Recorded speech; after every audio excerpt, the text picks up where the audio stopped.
3-1, a very solid performance, particularly in the first half. The second half, we kind of tailored away. We were 3-0 up by half time, and it's a little disappointing, to be honest, because Swansea were diabolical in this game. There's no point denying it. They were absolutely shocking, and I'm sure their fans will agree with that. But yeah, we didn't put them to the sword in the second half. And I know there was a lot of fans complaining prior to this game kicking off about how dump the team sheet looked. Like, it did look absolutely terrible, but I did put a tweet out saying that usually when the team sheet looks a bit stupid, we end up, destroying the team, and we certainly did in the first half, but we didn't continue that on in the second half. So we kind of need to work on that. Like, there was no pace in the team, but we didn't really need it because Swansea just did our job for us. They literally sat back and allowed us to play through them, allowed Zlatan to come forward, and then Carrick is so important in this team. He allowed Pogba, Fellaini, Mata all to run forward with license, as well as Rooney. Rooney was exceptional today as well. Obviously, it's Swansea, so we can't really get too ahead of ourselves, but you have to credit good performances when they come along, and Rooney was probably man of the match today. He played very, very well. 2 assists, solid performance. Probably should have had a goal in the second half.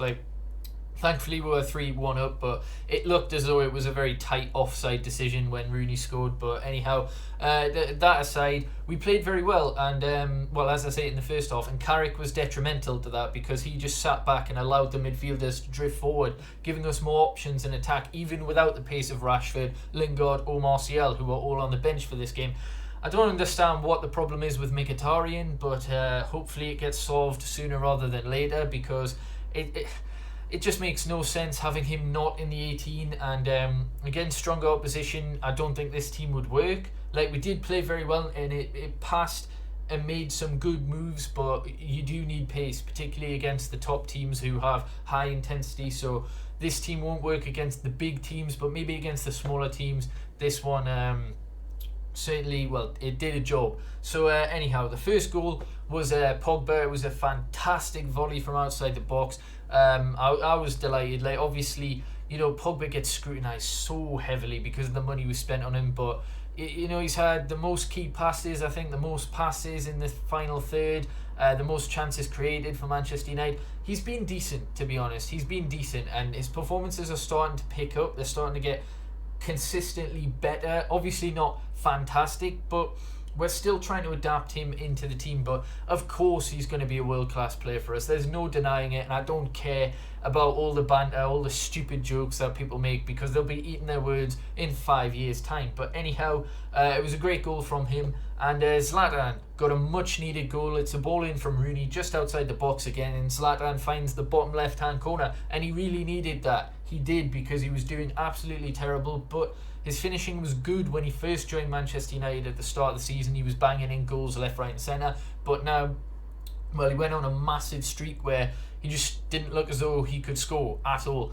But today he gets 2. That was the first one. And again, it's brilliant interchange between Zlatan and Rooney. Rooney finds Zlatan. Zlatan beats his man for once and manages to actually put it in the net again. So that's a brace for Zlatan, a goal for Pogba. And then, the second half, less said about it, the better. Swansea changed their system. They brought on Barrow, they brought on Montero, and they did terrorise our defence, which was Young, Jones, Rojo and Darmian, all of which will probably not be at this club for very much longer. That was just a defence that we kind of had to play, because apparently Luke Shaw wasn't fit enough, Smalling's injured, Bailly's injured, Valencia's injured, Blind apparently wasn't fit enough, but I think he was dropped for a few poor performances. But because Swansea was so terrible in attack, it didn't really matter how bad our defence actually was.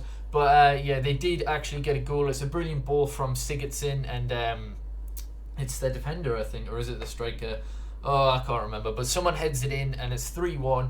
And after that, Rooney scored the offside goal, but we didn't really create too much more. Swansea had another good chance with Barrow, and he probably should have scored it. But at the end of the day, it was a comfortable game. But it's just disappointing when you see teams like Liverpool winning 6-1, Chelsea winning 5-0 against Everton. You know, they're really putting teams to the sword. And we could have done it today, but the players just didn't have the energy. Another note, Ibrahimovic is now banned for the Arsenal game because he picked up his 5th yellow card. So, it's either Rashford or Rooney up front. And against Arsenal, considering it's at home, and this is the fixture that Rashford played his first Premier League game and he scored 2, it definitely has to be Rashford. If Rooney is in the lineup, I mean, he did do very, very well today. If he is in the lineup, I don't want to see him as the striker. I think Rashford needs to be that. Rooney was on the left today and he played very well. Against Arsenal, I don't think that's kind of an option, so maybe drop him down to number 10 if he does play. But we've got this fucking shitty 3rd international break. Oh, I hate them so much. So we don't have another game for another 2 weeks, so we'll see what happens, I suppose. But hopefully I've enjoyed. Subscribe if you haven't already, like the video, and peace.